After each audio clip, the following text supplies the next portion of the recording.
శ్రీ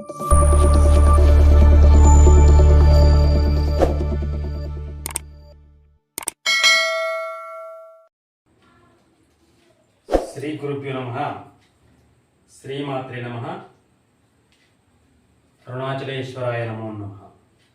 శ్రీ వేదగాయత్రి జ్యోతిష్య వేదికకు స్వాగతం, సుస్వాగతం. సో ప్రేక్షక మహాశయులందరికీ కూడా శుభాభివందనాలు. నా యొక్క ఛానల్ను వీక్షిస్తూ ఆదరిస్తున్నటువంటి అందరికీ కూడా మనస్ఫూర్తిగా నమస్సుమాంజలు తెలియజేస్తున్నాను. సో గతంలో ఈ యొక్క వేదిక ద్వారా ఎన్నో జ్యోతిషపరమైనటువంటి అంశాలని వివరించడం జరిగినది. అదే పరంపరలో భాగంగా ఈరోజు కూడా మరొక కొత్త టాపిక్ తోటి మీ ముందుకు రావడం జరిగినది. సో అందరూ కూడా ఈ యొక్క ఛానల్ని ఆదరించండి, లైక్ చేయండి, సబ్స్క్రైబ్ చేసుకోండి, మీ యొక్క బంధుమిత్రుల గ్రూప్లో షేర్ చేయండి. సో చూద్దాం. ఇక్కడ ఈరోజు మనం తీసుకున్నటువంటి టాపిక్ వచ్చేసి జ్యోతిష శాస్త్రంలో మనకి ఇక్కడ మొత్తం కూడా 12 భావాలు ఉంటాయని గతంలో నేను తెలియజేయడం జరిగినది. సో అందులో మొట్టమొదటి భావాన్ని లగ్న భావం అని, తర్వాత రెండవ భావం, మూడవ భావం, ఈ విధంగా మనకు 12 భావాలు ఉంటాయి. ఒక్కొక్క భావం ఒక్కొక్క రకమైనటువంటి ఒక్కొక్క భావం అనేది అనేక రకాల కారకత్వాలకు లేదా క్యారెక్టర్స్ అనేది ఇండికేట్ చేస్తూ ఉంటుంది. సో ఇందులో మనం ఇక్కడ ఈరోజు మనం 9వ భావం గురించి డిస్కస్ చేసుకుందాం ఇక్కడ. సో ఇక్కడ చూడండి, మనకు ఉన్నటువంటి 12 స్థానాలలో కొన్ని శుభమైన స్థానాలు ఉంటాయి, కొన్ని అశుభమైన స్థానాలు ఉంటాయి. సో సాధారణంగా మనం ఇక్కడ దాంట్లోనే మళ్ళీ మనకు కేంద్ర స్థానాలని, కోణ స్థానాలని ఉంటాయి. 1, 4, 7, 10 స్థానాలని కేంద్ర స్థానాలని, 1, 5, 9 స్థానాలని కోణ స్థానాలని, 6, 8, 12 స్థానాలని దుస్థానాలని, ఈ విధంగా మనము వాటికి ఉన్నటువంటి క్యారెక్టర్స్ని బట్టి మనం వాటికి కొన్ని పేర్లు పెట్టడం అనేది జరిగినది. సో ఈ రకంగా మనం చూసినప్పుడు ఇక్కడ 1, 5, 9వ స్థానాలని కోణ స్థానాలు అంటారు. ఎందుకు వాటిని కోణ స్థానాలు అన్నారంటే, లేదా వాటిని మనం లక్ష్మీ స్థానాలుగా కూడా చెప్పుకుంటాం. వీటిని 1, 5, 9వ స్థానాలని కోణ స్థానాలు అంటాం. వాటికి మరొక పేరు ఏంటిది, ఇక్కడ లక్ష్మీ స్థానాలు అంటాం. ఎందుకంటే ఒక జాతకునికి జీవితంలో లక్ష్మీ యోగం అంటే సంపద కానీ, ఐశ్వర్యం కానీ, విద్య కానీ, తర్వాత జ్ఞానం కానీ, లేకపోతే దైవానుగ్రహం కానీ, ఇవన్నీ కూడా మనము లక్ష్మీ కటాక్షంగా చెప్పుకుంటాం. లక్ష్మీ కటాక్షం అంటే నాట్ ఓన్లీ డబ్బు కాదు, విద్య, మంచి ఆరోగ్యం, తర్వాత మంచి ప్రవర్తన, ఇవన్నీ కూడా లక్ష్మీ కటాక్షాలుగా భావిస్తాం. కాబట్టి ఇక్కడ ఈ యొక్క 1, 5, 9వ స్థానాలు అనేవి కోణ స్థానాలు లేదా వాటిని లక్ష్మీ స్థానాలుగా చెప్పుకుంటాము. ఎవరి యొక్క జాతకంలోనైతే ఈ 1, 5, 9వ స్థానాలు కానీ లేదా స్థానాధిపతులు కానీ బలంగా శుభగ్రహాల యొక్క స్థితి, యుతి, వీక్షణను కలిగి ఉంటారో వారు జీవితంలో అత్యున్నతమైనటువంటి స్థాయిలో ఉండడానికి అవకాశం అనేది ఉంటుంది. సో ఆ యొక్క లక్ష్మీ స్థానాలలో ఈరోజు మనము 9వ స్థానం గురించి తెలుసుకుందాం. సో ఇక్కడ చూడండి, జనరల్గా మనకి ఇక్కడ నేచురల్ జోడియాక్ సైన్లో మేషం నుంచి స్టార్ట్ అయ్యి మీనంతో ఎండ్ అవుతుంటుంది. సో అందులో మనం గమనించినప్పుడు 9వ స్థానం ఏమవుతుంది, ధనస్సు రాశి అవుతుంటుంది. ఎవరు దాని అధిపతి, గురువుగా చెప్పుకోవడం జరుగుతుంటుంది. ఇది జనరల్గా. అలా కాకుండా లగ్నాన్ని బట్టి ఏమవుతుంది, ఇక్కడ 9వ స్థానం అనేది మార్పు చెందుతుంటుంది. ఫర్ ఎగ్జాంపుల్ మేష లగ్నాన్ని తీసుకుంటే ధనస్సు 9వ స్థానం అవుతుంది. వృషభ లగ్నాన్ని తీసుకుంటే మకరం 9వ స్థానం అవుతుంది. కుంభ లగ్నాన్ని తీసుకుంటే తుల అనేది 9వ స్థానం అవుతుంటుంది. సో ఈ విధంగా లగ్నాన్ని బట్టి ఏమవుతుంది, 9వ స్థానం అనేది మార్పు చెందుతుంది. కానీ దాని యొక్క క్యారెక్టర్స్ అనేవి, దాని సిమ్టమ్స్ అనేవి మాత్రము అన్ని లగ్నాలకు ఒకే రకంగా ఇండికేట్ చేయడం అనేది జరుగుతుంటుంది. సో ఇక్కడ గమనించినట్లయితే 9వ స్థానాన్ని మనం గమనించినప్పుడు ఈ 9వ స్థానం అనేది నేచురల్ గా సాధారణంగా ఏమి ఇండికేట్ చేస్తుంది అంటే 9వ స్థానం ద్వారా మనము ఉన్నత విద్యని ఆ జాతకునికి ఎంతవరకు ఏ స్థాయి వరకు ఉన్నత విద్య ఉంది, యోగం ఉంది, ఉన్నత విద్యా యోగం ఉన్నది అనేది 9వ స్థానం ద్వారా మనము తెలుసుకోవచ్చు. అదేవిధంగా 9వ స్థానాన్ని మనం ఇక్కడ పితృస్థానంగా చెప్పుకుంటాము. పితృకారకుడు రవి, పితృస్థానము 9వ స్థానం. కాబట్టి తండ్రిని గురించి, సో తండ్రి యొక్క నేమ్ అండ్ ఫేమ్ గురించి, లేదా తండ్రి ద్వారా వచ్చేటటువంటి వారసత్వమైనటువంటి లక్షణాల గురించి, లేదా తండ్రి ద్వారా పొందేటటువంటి వారసత్వ ఆస్తుల గురించి 9వ స్థానం అనేది తెలియజేస్తుంది. అదేవిధంగా విదేశాలకు వెళ్ళేటటువంటి యోగ్యతను కూడా మనము పరిశీలించేటప్పుడు 9వ స్థానాన్ని పరిగణలోకి తీసుకోవాలి. ఓకేనా? సో అదేవిధంగా మన ఇక్కడ సంతానాన్ని కూడా చూపిస్తుంది. ఎందుకు ఇక్కడ భావాత్ భావం, మామూలుగా జ్యోతిష్ శాస్త్రంలో పంచమ స్థానాన్ని మనం ఏమంటాం, ఇక్కడ సంతాన స్థానంగా పేర్కొంటాం. సో 5వ స్థానం నుంచి 5వ భావం ఏమవుతుంది, 9వ స్థానం అవుతుంది. కాబట్టి ఇక్కడ మనము 9వ స్థానాన్ని కూడా మనం ఏం చెప్పుకోవచ్చు, ఇక్కడ సంతానానికి పరిగణించవచ్చు. తర్వాత ఇక్కడ 9వ స్థానం అనేది ఒక వ్యక్తి యొక్క జీవితంలో అదృష్టం యొక్క స్థాయి ఎంత, దైవానుగ్రహం లేదా దైవబలం అనేది ఎంతవరకు ఆ యొక్క వ్యక్తికి ఉంటుంది అనే విషయాన్ని మనం తెలుసుకోవాలంటే 9వ స్థానాన్ని మనం ఇక్కడ పరిగణలోకి తీసుకోవాలి. ఓకేనా? సో వ్యక్తి యొక్క జీవితంలో అదృష్టం యొక్క స్థాయి ఎంత ఉంది, లక్ అనేది ఎంతవరకు ఉంటుంది, సో దైవానుగ్రహం అనేది ఉన్నదా అతనికి అనే విషయాలను కూడా మనం పరిశీలించాలంటే ఏ స్థానాన్ని చూడాలి, 9వ స్థానాన్ని చూడాలి. అదేవిధంగా దీనిని మనం ఇక్కడ ఏమంటాము, భాగ్యస్థానంగా కూడా చెప్పుకుంటాము. భాగ్యం అంటే ఏంటి, సో మంచి శారీరక స్థితి ఉండడము, మంచి విద్య ఉండడము, మంచి ప్రవర్తన కలిగి ఉండడము, మంచి ఆలోచన విధానం కలిగి ఉండడము. ఓకేనా? సో అదేవిధంగా మంచి కుటుంబం ఉండడము, మంచి సంతానాన్ని కలిగి ఉండడము, సో మంచి తండ్రి యొక్క పర్యవేక్షణలో పెరగడము, ఇవన్నీ కూడా భాగ్యాన్ని చూపిస్తుంటాయి. సో భాగ్యం అంటే మనం ఇక్కడ ఎర్నింగ్ ఆఫ్ మనీ కూడా చెప్పుకుంటాం. అంటే దాంతోపాటు ఈ అంశాలను కూడా మనం భాగ్యం అనేటువంటి కోణంలో చూడడం జరుగుతూ ఉంటుంది. కాబట్టి ఈ విధంగా 9వ స్థానం అనేది ఉన్నత విద్యని, తండ్రి యొక్క వారసత్వాన్ని, విదేశీయానాన్ని, సంతాన్ని, అదృష్టము, దైవబలాన్ని, భాగ్యాన్ని తెలియజేస్తుంటుంది. సో ఇక్కడ మనం గమనించినట్లయితే మరి 9వ భావం అనేది జనరల్ గా ఈ యొక్క లక్షణాలను ఇది ఇండికేట్ చేస్తుంటుంది. మరి ఇక్కడ 9వ భావం అనేది కొన్ని సందర్భాలలో అది తనకున్నటువంటి లక్షణాలను ఇవ్వడము లేదా ఇవ్వలేకపోవడం అనేది జరుగుతుంటుంది. ఎందుకు ఆ 9వ భావం అనేది తన యొక్క లక్షణాలను కొన్ని సందర్భాల్లో ఇస్తుంది, కొన్ని సందర్భాల్లో ఇవ్వదు అనడానికి కారణం ఏంటంటే ఇక్కడ మనము కొన్ని అంశాలను మన పరిగణలోకి తీసుకోవాలి. ఏంటిది ఇక్కడ మనం గమనించినట్లయితే ఇక్కడ 9వ భావం కానీ లేదా 9వ భావాధిపతి కానీ పాపకర్తరి పొంది ఉన్నట్లయితే, పాపకర్తరి అంటే ఏంటి, భావానికి ఇరువైపులా దుష్టగ్రహాలు స్థితి పొంది ఉండడం.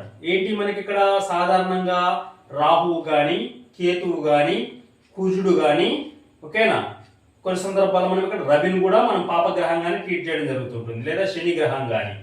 సో ఇలాంటి పాపగ్రహాలు అనేవి 9వ స్థానానికి ఇరువైపులా ముందు వెనక వైపు ఉన్నట్లయితే అప్పుడు ఏమవుతుంది, 9వ స్థానం అనేది బందీ అవుతుంది. ఎట్లా, పాపగ్రహాల చేత బందీ అవుతుంది. కాబట్టి 9వ స్థానానికి ఇరువైపులా లేదా 9వ భావానికి కానీ 9వ భావాధిపతికి కానీ ఇరువైపులా పాపగ్రహాలు అనేవి ఉన్నట్లయితే అప్పుడు ఆ వ్యక్తికి అదృష్టం అనేది చాలా తక్కువ స్థాయిలో ఉంటుంది. ఎందుకు, 9వ భావం ఏం తెలియజేసని చెప్పాను, అదృష్టాన్ని, దైవబలాన్ని ఇస్తుందని చెప్పాను. కాబట్టి అతని చేసే పనుల్లో కానీ, అతను తలపెట్టినటువంటి కార్యాలలో కానీ ఏమవుతుంది, ఇక్కడ అదృష్టం యొక్క పాలన తక్కువగా ఉంటుంది, దైవబలం తక్కువగా ఉంటుంది. కాబట్టి అతను తలపెట్టినటువంటి పనుల్లో ఆలస్యం కావడం కానీ, అది నెరవేరకపోవడం కానీ, అది ఎన్నిసార్లు ప్రయత్నించినా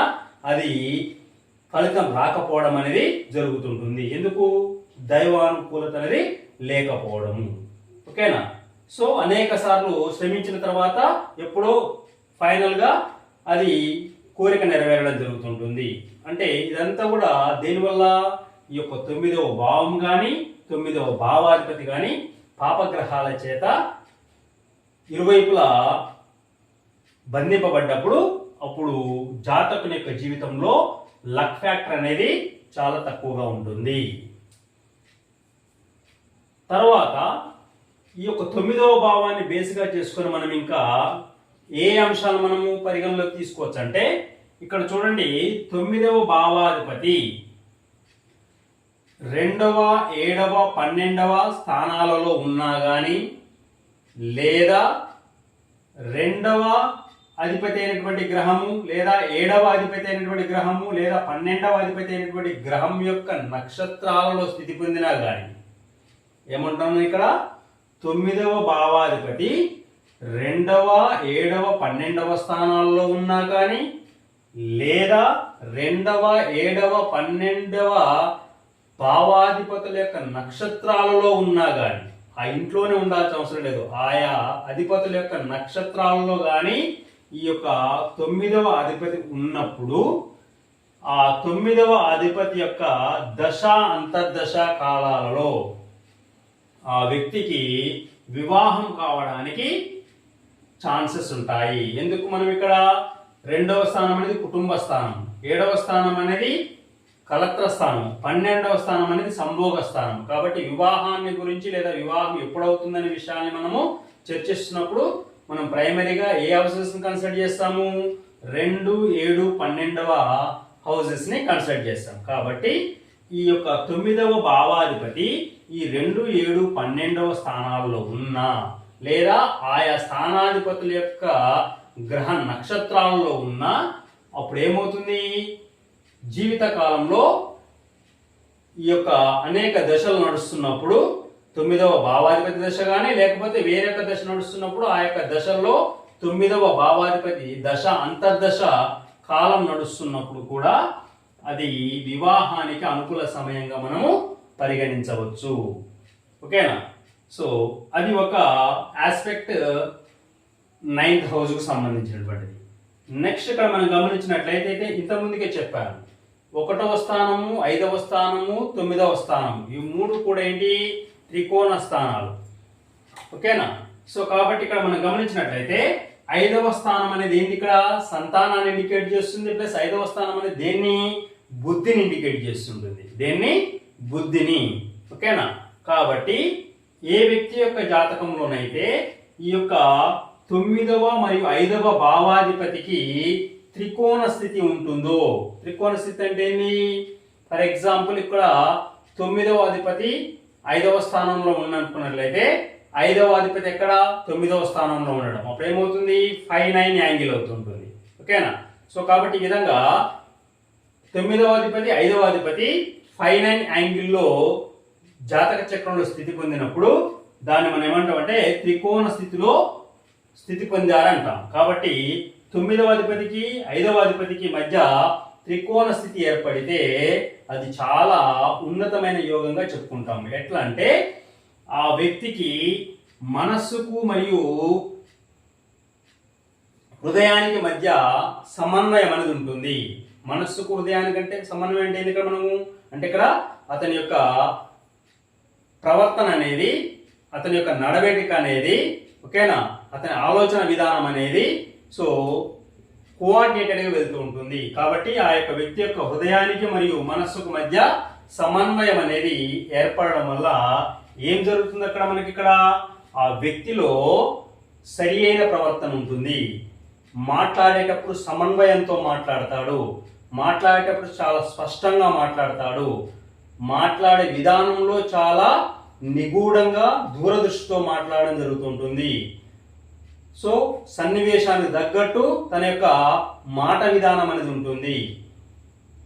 సో ఈ విధంగా తన యొక్క ప్రవర్తన అనేది అందరికీ ఆమోదయోగ్యమైనటువంటి ప్రవర్తన అనేది ఉంటుంది. ఎప్పుడు ఈ యొక్క 9వ భావాధిపతికి 5వ భావాధిపతికి మధ్య త్రికోణ స్థితి అనేది ఏర్పడ్డప్పుడు. సో 9వ అధిపతి 1, 4, 7 10 కేంద్ర స్థానాల్లో ఉన్నప్పుడు కానీ లేదా 1, 5, 9వ స్థానాల్లో ఉన్నప్పుడు ఎవరు 9వ భావాధిపతి 1, 4, 7, 10 కేంద్ర స్థానాల్లో కానీ లేదా 1, 5, 9వ స్థానాల్లో కేంద్రీకృతమై ఉన్నప్పుడు ఆ జాతకుడి యొక్క జీవితం అనేది లేదా ఆ జాతకం అనేది చాలా పటిష్టంగా ఉందని మనం చెప్పుకోవచ్చు. సో మిగతా ఆస్పెక్ట్స్లో ఏదైనా డ్యామేజ్ అయినప్పటికీ కూడా సో 9వ భావాధిపతి కేంద్ర కోణాల్లో స్థితి పొంది ఉంటే మనము కొంతవరకు ఆ జాతకం అనేది సేఫ్ సైడ్గా ఉందని మనం ఇక్కడ కన్సిడర్ చేయొచ్చు. సో అదేవిధంగా మనకి ఇక్కడ జ్యోతిష్ శాస్త్రంలో మనము అనేక యోగాలు ఉంటాయి, ఓకేనా. అందులో ధర్మ కర్మాధిపతి అనే యోగం కూడా ఒకటి ఉంటుంది. ఏ విధంగా ఏర్పడుతుంది ధర్మ కర్మాధిపతి యోగం అనేది? ఎవరి జాతకంలోనైతే 9వ అధిపతి 10వ అధిపతి ఇద్దరు కూడా కలిసి కేంద్ర కోణ స్థానాలలో స్థితి పొంది ఉండటం అనేది ధర్మ కర్మాధిపతి యోగాన్ని సూచిస్తుంది. ఏంటిదది? ఎవరి జాతకంలోనైతే 9వ అధిపతి 10వ అధిపతి ఇద్దరు కూడా కలిసి కేంద్ర స్థానాల్లో కానీ స్పెషల్గా లేదా కోణ స్థానాల్లో కానీ ఉంటే దాన్ని మనం ఏమంటామంటే ధర్మ కర్మాధిపతి యోగం అంటాము. ఏంటిది ధర్మ కర్మాధిపతి యోగం యొక్క లక్షణాలు ఏ విధంగా ఉంటాయంటే ఆ యోగం ఉన్నటువంటి జాతకులు చాలా ధర్మబద్ధమైనటువంటి ప్రవర్తన ఉంటుంది, ఓకేనా. సో వారి యొక్క జీవితం అనేది చాలా ధార్మికమైనటువంటి విధానంలో వెళ్తూ ఉంటుంది. ధర్మబద్ధమైనటువంటి ప్రవర్తన వాళ్ళు కొనసాగించడం జరుగుతుంటుంది. అధర్మం అనేది వారు ఎప్పుడు కూడా సహించడం అనేది జరగదు. అది మాట విషయంలో కానీ ప్రవర్తన విషయంలో కానీ ఏ ఆస్పెక్ట్లో తీసుకున్నా వాళ్ళు ధర్మం అనే చట్రంలో ఇమిడి వారి జీవితాన్ని కొనసాగించడం జరుగుతుంటుంది. అదేవిధంగా ఈ యొక్క యోగం ఉన్న వారికి తండ్రి యొక్క సపోర్ట్ కంప్లీట్గా ఉంటుంది. అంటే ఆల్మోస్ట్ ఆల్ తండ్రి కూడా చాలా ఉన్నతమైనటువంటి భావాలు కలవాడు ఉంటాడు, ఓకేనా. కాబట్టి అలాంటి ఉన్నతమైనటువంటి భావాలు కలిగినటువంటి తండ్రి యొక్క క్యారెక్టర్స్ అనేవి అది సంతానానికి కూడా రావడం అనేది ఈ యొక్క ధర్మ కర్మాధిపతి యోగానికి ఉన్నటువంటి మరొక లక్షణము, ఓకేనా. సో కాబట్టి తండ్రి యొక్క విధానాలని ఈ యొక్క సంతానం అనేది ఫాలో కావడం అనేది జరుగుతుంటుంది, ఓకేనా.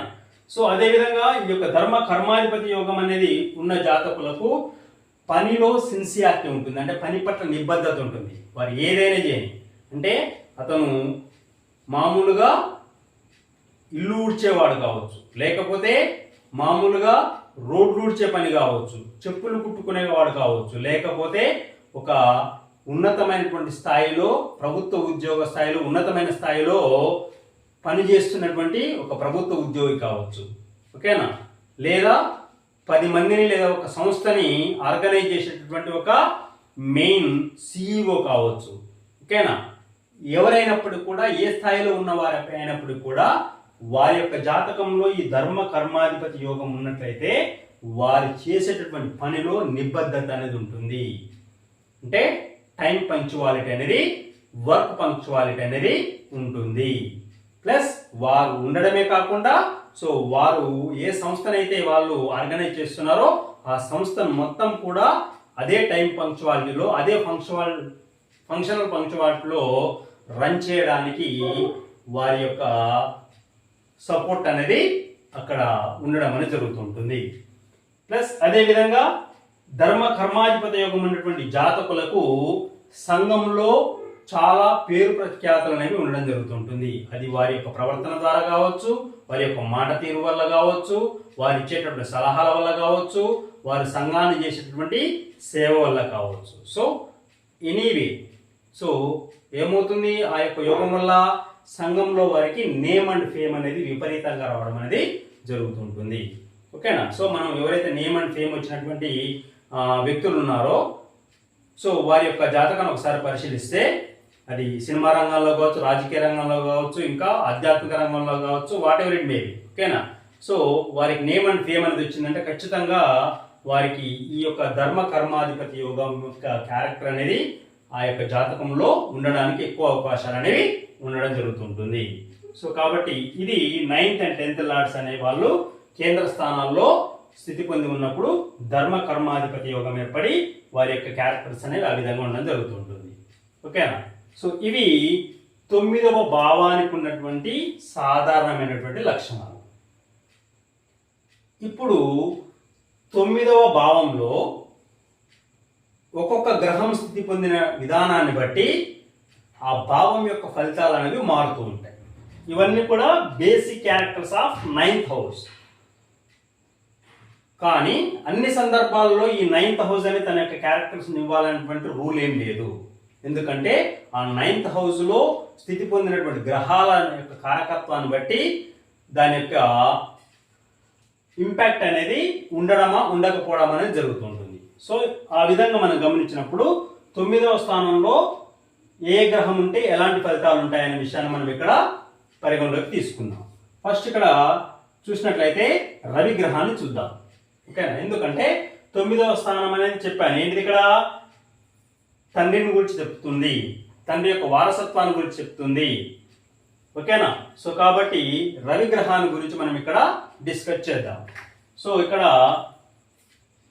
ఎవరి జాతకంలోనైతే 9వ స్థానంలో రవి స్థితి పొంది ఉంటారో సో వారికి విజయం అనేది లేదా విక్టరీ అనేది ఉండడానికి అవకాశం ఎక్కువగా ఉంటుంది. ప్లస్ అక్కడ లక్ యొక్క అంటే అదృష్టం ద్వారా బెనిఫిట్స్ రావడానికి అవకాశాలు ఎక్కువ ఉండడం అనేది జరుగుతుంటుంది. ఓకేనా?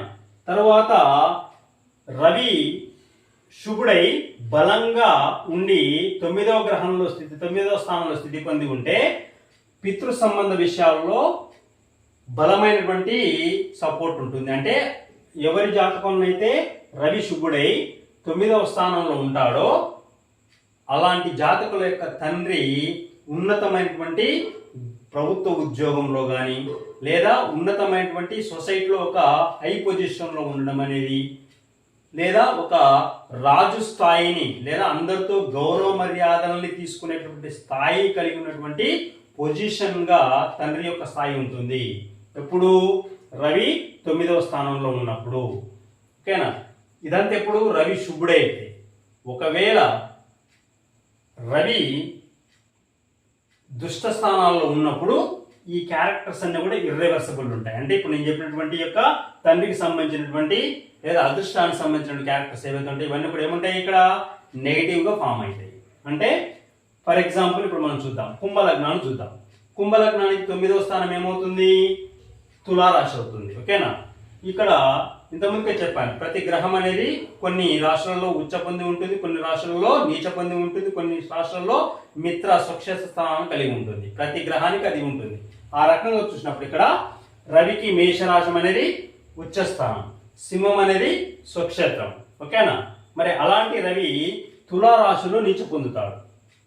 ఓకేనా? కాబట్టి తులారాశి అనేది రవికి సరైన స్థానం కాదు, నీచ స్థానం. అంటే తన స్థానంలో ఆ స్థానంలో ఉన్నప్పుడు తన యొక్క ఫలితాలని ఇవ్వలేడు. కాబట్టి ఇక్కడ రవి 9వ స్థానంలో ఉన్నప్పుడు ఎవరికి? కుంభలగ్నం వారికి ఏమవుతుంది? ఇక్కడ మనకు నీచ పట్టి ఉన్నాడు. కాబట్టి ఈ యొక్క పైన చెప్పినటువంటి యొక్క క్యారెక్టర్స్ ఏవైతే ఉన్నాయో అవి నెగిటివ్లో ఫామ్ కావడానికి అవకాశం ఉంటుంది. అంటే తండ్రి యొక్క పొజిషన్ సరిగ్గా ఉండకపోవడం కానీ, తండ్రికి పేరు ప్రఖ్యాతులు లేకపోవడం కానీ. ఓకేనా? సో తండ్రి యొక్క ప్రవర్తన అనేది కొంత నెగిటివ్లో ఉండడం కానీ, ఇవన్నీ కూడా ఎప్పుడు రవి తులారాశిలో ఉన్నప్పుడు కుంభలగ్న జాతకులకు కనిపించేటటువంటి లక్షణాలు. ఓకేనా? సో అదేవిధంగా రవి ఏం తెలియజేస్తారు ఇక్కడ? ఇతను అధికారాన్ని అంటే రాజకీయ పరంగా కానీ లేదా ప్రభుత్వ ఉద్యోగ పరంగా కానీ లేకపోతే కొన్ని సంస్థలను నడపడం అనేటువంటి స్థాయి ద్వారా కానీ అతను ఒక హై పొజిషన్ ఇండికేట్ చేస్తాడు. కాబట్టి రవి శుభుడై 9వ స్థానంలో ఉంటే రాజకీయ పరంగా, అధికారం పరంగా, గవర్నమెంట్ జాబ్ పరంగా ఉన్నత స్థాయిలో ఉండి ఆయా రంగాల ద్వారా ఏమవుతుంది? అతనికి ఇన్కమ్ అనేది డెవలప్ అవుతుంటుంది. అంటే రాజకీయంలో ఉండి డబ్బు సంపాదించడం, లేదా ఒక అధికారంలో ఉండి డబ్బు సంపాదించడం, లేదా గవర్నమెంట్ ఉద్యోగం పొంది దాని ద్వారా డబ్బు సంపాదించడం. ఎందుకు? రవి అనేవాడు గవర్నమెంట్ జాబ్ని ఇండికేట్ చేస్తాడు. కాబట్టి రవి 9వ స్థానంలో ఉన్నప్పుడు 9వ స్థానం అనేది ఏం చెప్పాను? భాగ్యం అని చెప్పాను. కాబట్టి ఆ భాగ్యం అనేది ఎట్లా? రాజకీయాల ద్వారా రావచ్చు, లేదా అధికారాన్ని పొందడం ద్వారా రావచ్చు, లేదా గవర్నమెంట్ జాబ్ ద్వారా కూడా భాగ్యం అనేది అతనికి డిపాజిట్ కావడం అనేది జరుగుతుంటుంది. సో ఇది రవి 9వ స్థానంలో ఉన్నప్పుడు వచ్చేటటువంటి పాజిటివ్ అండ్ నెగిటివ్ ఇంపాక్ట్స్. తర్వాత మనం ఇక్కడ బుధ గ్రహాన్ని తీసుకుందాం. ఇక్కడ బుధ గ్రహం వచ్చేసి ఇక్కడ మనకు గమనించినట్లయితే ఎవరి జాతకంలో అయితే బుధుడు శుభుడై 9వ స్థానంలో ఉంటాడో ఆ వ్యక్తికి అదృష్టం అనేది చాలా వరకు ఉంటుంది. ప్లస్ ఆ వ్యక్తి మంచి వాక్చాతుర్యాన్ని కలిగి ఉంటాడు. ఎందుకు? బుధుడు వాక్ స్థానాధిపతిగా చెప్పుకుంటాం కాబట్టి వాక్ కారకుడు ఆయన. ఓకేనా? కాబట్టి 9వ స్థానంలో బుధుడు స్థితి పొంది ఉంటే ఆ వ్యక్తికి అదృష్టం యొక్క స్థాయి ఎక్కువగా ఉంటుంది. ప్లస్ అదేవిధంగా మంచి వాక్చాతుర్యాన్ని కలిగి ఉంటాడు. ప్లస్ ఇక్కడ 9వ స్థానం అనేది ఇంకొకటి కూడా తెలియజేస్తుంది. ఏంది? అతీంద్రియ శక్తులని, అంటే కొన్ని స్పెసిఫిక్ ఎనర్జీ లెవెల్స్ ఉంటాయి అతనికి. అర్థమైనా? స్పెసిఫిక్ ఎనర్జీ లెవెల్స్ అనేవి ఉంటాయి. ఓకేనా? అవి రేర్గా ఇంపాక్ట్ అయ్యి దాని ద్వారా సొసైటీకి తన ద్వారా కొన్ని బెనిఫిట్స్ అనేవి రావడం జరుగుతుంటుంది. ఓకేనా? కాబట్టి ఈ యొక్క బుధుడు 9వ స్థానంలో ఉన్నప్పుడు ఆ వ్యక్తికి అతీంద్రియ శక్తులు గలవాడై కూడా ఉంటాడు. అంటే సిక్స్త్ సెన్స్ అంటాం కదా, అంటే ఎవరు గమనించలేని దాన్ని తను గమనించడం. ఓకేనా? సో జరగబోయేదాన్ని ముందుగానే ఊహించి చెప్పగలగడం. ఓకేనా? సో ఇవన్నీ కూడా కొన్ని రకాలటువంటి ఇంటర్నల్ ఎబిలిటీస్ ఉండడం జరుగుతుంటుంది. అదేవిధంగా 9వ స్థానం అనేది ఏంటి? ఇక్కడ భాగ్యాన్ని చూపిస్తుందని చెప్తాను. బుధుడు అనేవారు ఎవరు? ఇక్కడ వ్యాపార కారకుడు. ఓకేనా? ఎవరికైనా వ్యాపారం అనేది కలిసి రావాలంటే ఖచ్చితంగా జాతకంలో మనం ఏం చూడాలి? బుధుని యొక్క స్థితిని చూడాలి. కాబట్టి 9వ స్థానంలో బుధుడు కేంద్రీకృతమై ఉంటే ఆ వ్యక్తికి వ్యాపారం యొక్క స్కిల్స్ అనేవి బాగా డెవలప్ అయి ఉంటాయి. అంటే వ్యాపారం అతను ఏ వ్యాపారం చేసినా కూడా ఈజీగా గెటాన్ కావడానికి అవకాశం అనేది ఉంటుంది. ప్లస్ 9వ స్థానంలో బుధుడు ఉన్నట్లయితే ధర్మ ప్రచారకుడుగా కూడా సస్టైన్ అవుతారు. అంటే ధర్మాన్ని బోధిస్తుంటారు. మహాభారత, రామాయణం కానీ లేకపోతే వేరే మతం, అంటే ఏ మతమైనా తీసుకుని ఆ మతానికి సంబంధించినటువంటి ప్రచారాన్ని చేసేటటువంటి ఎబిలిటీ వాళ్ళకు ఉండడం జరుగుతుంది. ఫర్ ఎగ్జాంపుల్ మనం ఇక్కడ చూసినట్లయితే చాగంటి కోటేశ్వరరావు గారు ఉన్నారు. ఓకేనా? అతను హిందూ ధర్మాన్ని గురించి, సనాతన ధర్మాన్ని గురించి చాలా దేదీప్యమానంగా వివరించేటువంటి ఎబిలిటీ అతనికి ఉన్నది. ఎందుకంటే అతని జాతకంలో ఈ యొక్క 9వ స్థానంలో బుధుని యొక్క కనెక్షన్ అనేది ఉండడం వల్ల ఆ రకమైనటువంటి ఎబిలిటీ అతనికి రావడానికి అవకాశం ఉంటుంది. ఓకేనా? ప్లస్ అదేవిధంగా దైవానుగ్రహం అనేది చాలా తీవ్ర స్థాయిలో ఉండడం అనేది జరుగుతుంటుంది.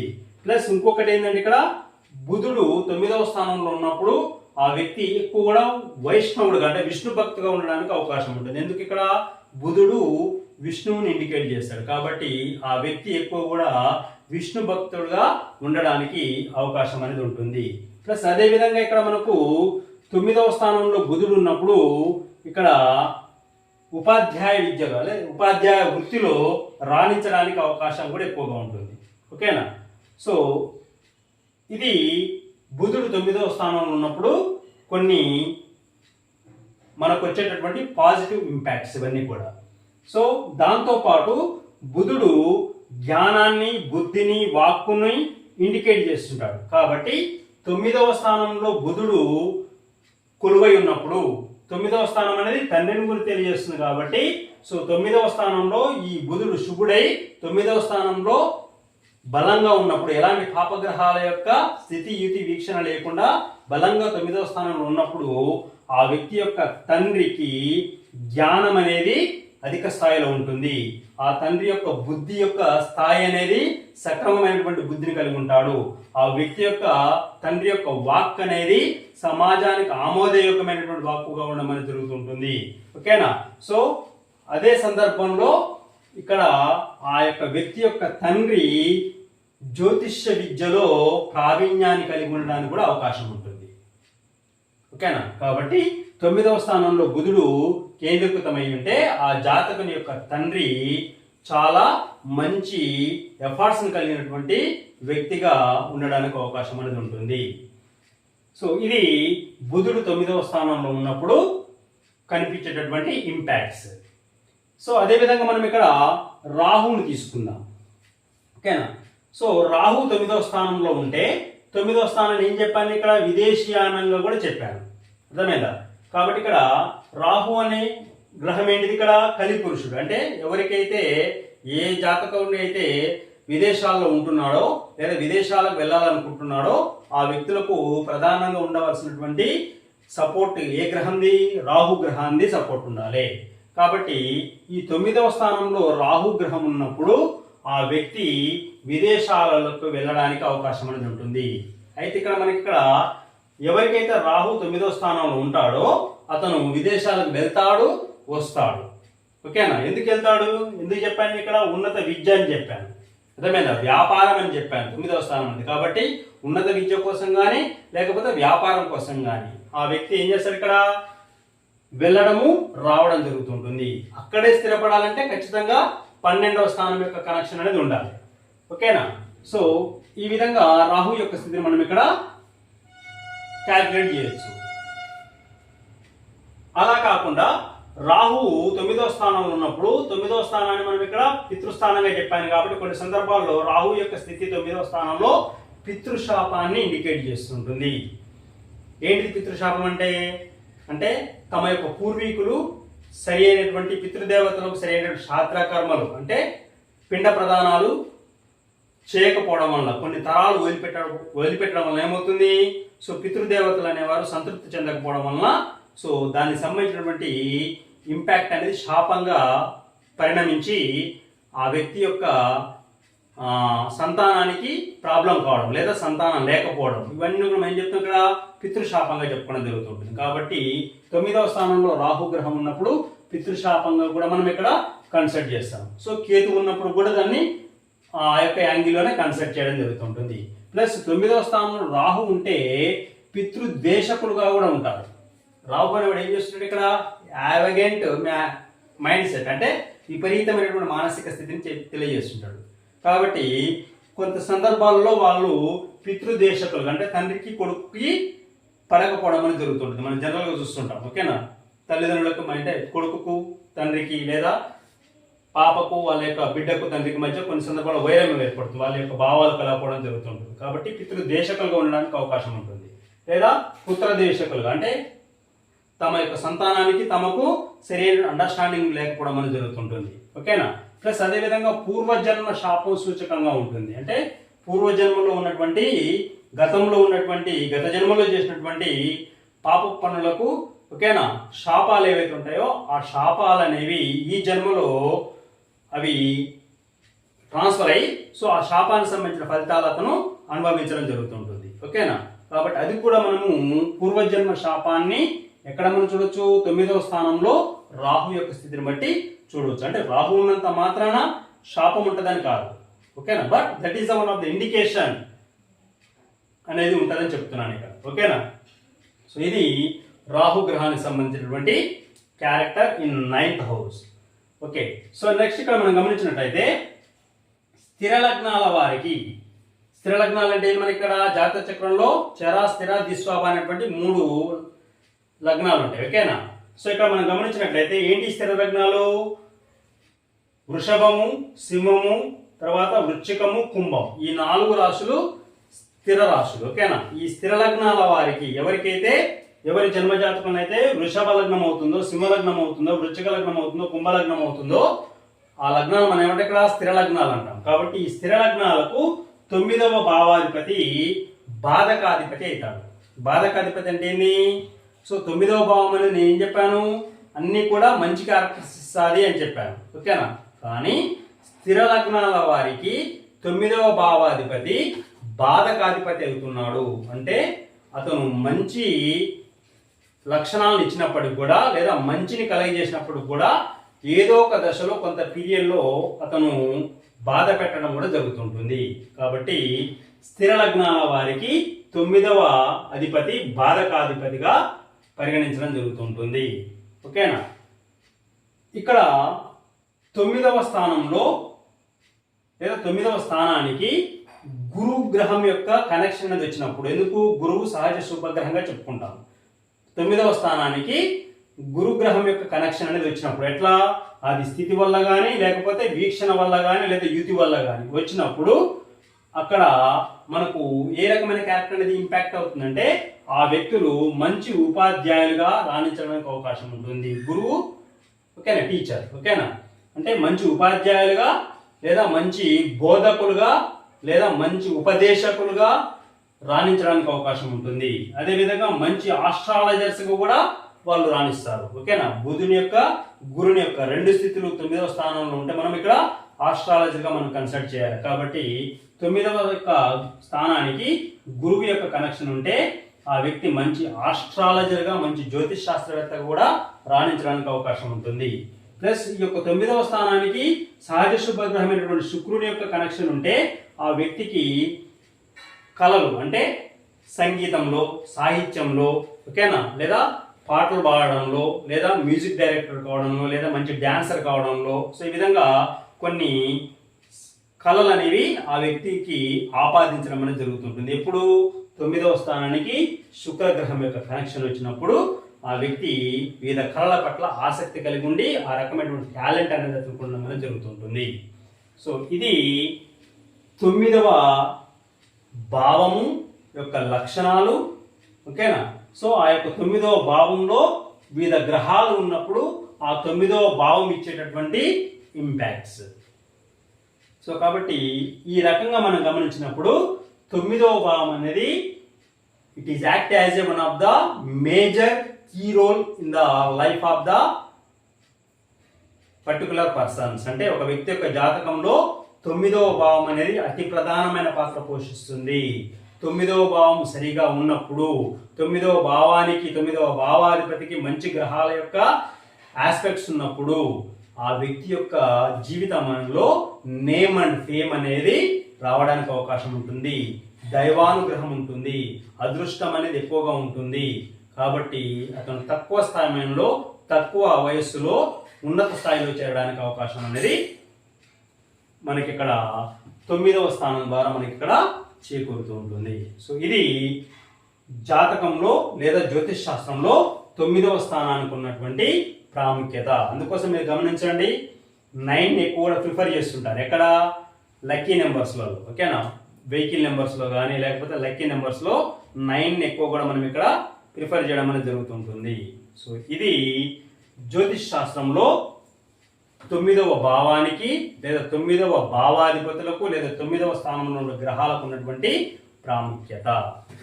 సో అందరూ కూడా ఈ విషయాలని గమనించి మీ యొక్క జీవితంలో 9వ స్థానం యొక్క అనుకూల ప్రతికూలతలను తెలుసుకొని దాని తగ్గట్టు మీ యొక్క జీవితాన్ని ప్లాన్ చేసుకుంటారని ఆశిస్తూ ఈ యొక్క ఛానల్ని అందరూ కూడా ఆదరించండి, లైక్ చేయండి, సబ్స్క్రైబ్ చేసుకోండి తప్పకుండా. అదేవిధంగా మీ యొక్క బంధుమిత్రుల గ్రూపుల్లో షేర్ చేయండి. అందరికి కూడా ధన్యవాదాలు.